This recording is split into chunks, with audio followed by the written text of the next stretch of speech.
Meet the Railroad Smuggler.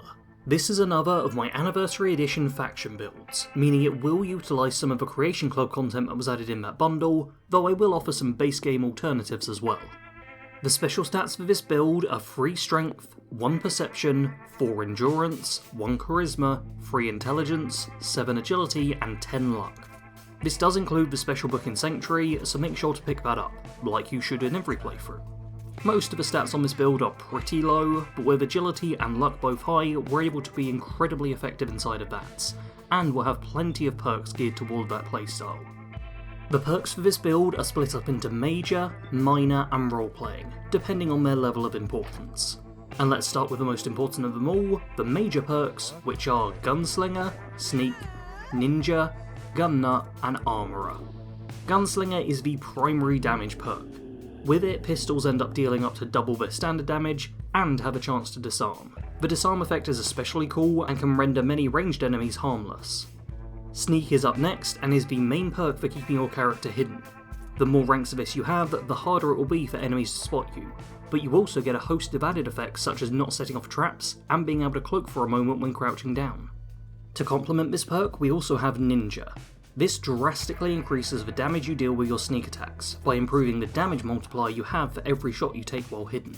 Gun Nut is our offensive crafting perk, and with it we will be able to fully upgrade our weapon, ensuring it has the best possible mods. Our defensive crafting perk is Armourer. This will allow us to improve what we wear by a huge amount, making this build have incredibly strong damage and energy resistances, meaning you can shake off most attacks with ease. Onto the minor perks now, which are Idiot Savant, Action Girl, Mr. Sandman, Better Criticals, and Critical Banker. Idiot Savant is a perk which can make you level up incredibly quickly, providing RNGesus is on your side. With this there's a chance to gain triple or quintuple experience whenever you earn XP, which can be ludicrous if this triggers at the end of a quest. Action Girl is up next, providing the simple effect of speeding up how quickly your action points return to you. The primary benefit of this is to allow you to jump back into VATS much sooner than you normally would, but a nice little side benefit is that it makes sprinting long distances much more efficient too, saving you a fair bit of time across a lengthy playthrough. Mr. Sandman is our next perk, and this is another which will boost our sneak attack damage. It's not quite as much an improvement as you'll get from Ninja, but it's still a nice little bonus, and can help ensure you get those important one-shot kills. Better Criticals is another way to boost the damage you deal, though this time it's not reliant on sneak attacks, but instead on the VATS system. Criticals and VATS take a little time to build up, but should give you a guaranteed hit on your target, and one that deals more damage than normal, drastically more with this perk included. And in order to be able to use those criticals as much as we like, I also picked up Critical Banker. Usually you only get a single critical hit to spend, but with this perk you can store several and spend them as you need them. Time for the role-playing perks now, which in this build are some actually quite decent ones. These are 4-Leaf Clover, Grim Reaper Sprint, and Ricochet. 4-Leaf Clover is another perk which helps with building crits, making it so every attack in VATS has a chance to immediately fill up your critical meter. While this certainly is nice, I always feel it's a bit of a shame that you need 9 points of luck to unlock this perk, as with that you only need a maximum of 6 attacks to build up a crit anyway. So mixed in with the random chance of this perk doing anything, it only saves you a shot or 2 on average. Grim Reaper's Sprint is another perk with a random chance to occur, though this time around it can trigger when you kill an enemy in VATS, and upon doing so, you instantly regain all your action points. This is great for allowing you to spend more of your battles inside of VATS, which does fit well with a luck-focused build. Final of all the perks is Ricochet, which has a chance to make it so that enemies that shoot at you shoot themselves instead. This is such a fun perk and can be incredibly powerful, as it gives you an instant kill on the enemy, but it has a very low chance of actually doing anything at all, so definitely isn't something you can rely on. Onto the equipment now, starting with the one and only weapon that this character will wield, Ultimatum. This is a classic 10mm pistol, which also does radiation damage. Honestly, this is one of the worst legendary effects in the game in my opinion, but this weapon is still worth getting, as the base damage is just so much higher than a base game 10mm pistol could ever hope to be.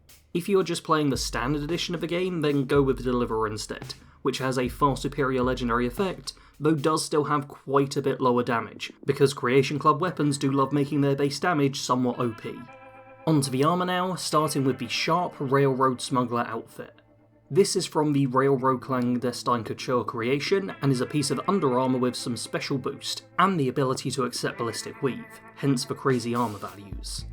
There are plenty of base game Under Armours that also accept Ballistic Weave, so many options here for anyone not using creation content. This particular creation has bugged out for me every time I've attempted to play through it, so I don't know if there's any better options at the end of a quest, plus the only hat I was able to get from it wasn't Ballistic Weave compatible, so instead I just went with the classic Newsboy cap, which can be modded out with top tier Ballistic Weave, making us shockingly tanky. Armour rating is no longer much of a problem, so I decided to go with some leather armour to layer on top. The shadowed mod makes us a little more stealthy, and if you paint it with the railroad paint after having added the shadow mod, then you can make it look a little bit more on theme too. Finally, there's the modular military backpack, which you can put a railroad patch onto, and some extra bags to store away all your contraband. The faction for this build will be the Railroad. This build is themed around the faction, hence the stealthy nature, but also provides us access to Ballistic Weave, which is one of the best unlocks in the game. I've already done the Brotherhood of Steel and Institute builds, which means there's only the Minutemen one left, which should be coming next week, so look forward to that. The follower for this build will be Deacon. He's the main man with the Railroad, and also a lot of fun to travel around with. His companion perk can help you to be even more effective when using stealth, and just who doesn't love travelling with Deacon anyway? I chose to give him the Deliverer as his main weapon, and gave him the Tunnel Snakes outfit I picked up at the same time as my main weapon, because it accepts Ballistic Weave, so can actually make him far sturdier than he normally is. Technically, this is a Stealth VATS build. You have all the perks to make this sort of playstyle work perfectly. Stealth attacks will deal crazy damage, one-shot killing most of the enemies in the game, and the VATS perks make it so you're typically going to be far more deadly inside of VATS than you are out of it. One point of note to consider is that this is a very low perception build, which does mean that your standard hit chance in VATS tends to be pretty low, so you need to be in fairly close range to stand a decent chance of actually landing your hits. You could always take the points out of endurance and put them in perception instead, if you want to double down on VATS, though this will reduce how many hit points you have. The reason I chose to have those extra hit points is that I wanted this to be a build that could still work if you break stealth. With high armour rating thanks to Ballistic Weave and a decent number of hit points, you can survive in open combat. This means that you don't need to force yourself to always play stealthy, but can instead charge in if you feel so inclined. I'm also someone who likes it when you can play a game as a stealth character, but one that can still win a fight once you get detected, and this build does that perfectly. As her name implies, the Railroad Smuggler was a smuggler in the pre-war times. She would bring all manner of things from one country to another. Addictive chems, dangerous weapons, strange foods, and unusual curiosities. She never really cared about what it was she was smuggling. What she loved was the skill of it all. Carefully packaging the contraband into a custom-built hiding place, keeping her cool as she passed through the security checkpoints, and finding a way to get the item in question to her buyer was such a satisfying process that she could never see herself doing anything else. As her operations expanded over the years, she had to put more time into establishing a cover. She needed a way to justify all the money she was making, and how busy her life in general was. The cover she chose was as the head of a law firm. Probably not the smartest choice, especially as she herself was not the brightest, but she had the money to rent out a small office space, and was somehow able to pass the bar, more through luck and memorization than any innate understanding of what was going on. After successfully becoming a lawyer, she then proceeded to bungle any cases she ever had come her way so dreadfully that no one would ever hire her again. With this all done, she was then able to freely pursue her criminal career with glee. With the war escalating, she found herself primarily being employed as a gun runner. She had a contact on the front lines who could get their hands on any number of weapons. As long as they were deemed to be defective in some way, he could then ship them out, get them into the smuggler's hands, and she could then make minor repairs and sell them on for a wild profit. This made the pair of them rich at a rapid speed, but unfortunately, the military quartermaster in question who had been supplying her with the guns was found out and dishonourably discharged. When he was kicked out of the military, he ended up crashing with the smuggler, and the two gave him the booziest homecoming possible to celebrate all the money they had made together. An unfortunate side effect of this was the pair having a drunken one-night stand, despite the fact the smuggler wasn't all that interested in men. This then led to her falling pregnant, which did help reduce the suspicion of her lifestyle, but meant that the quartermaster then moved in permanently, as the two used the cover of a standard suburban family to stay under the radar. After the child was born, the two started planning how they would return to their life of crime, but they didn't make it far before the bombs fell. In the post-apocalypse, the Smuggler will find a way to return to her past way of life, though this time less for her own benefit and instead to help others, by helping simps make it across the Commonwealth and away from the clutches of the Institute. Thank you one and all for tuning into this build.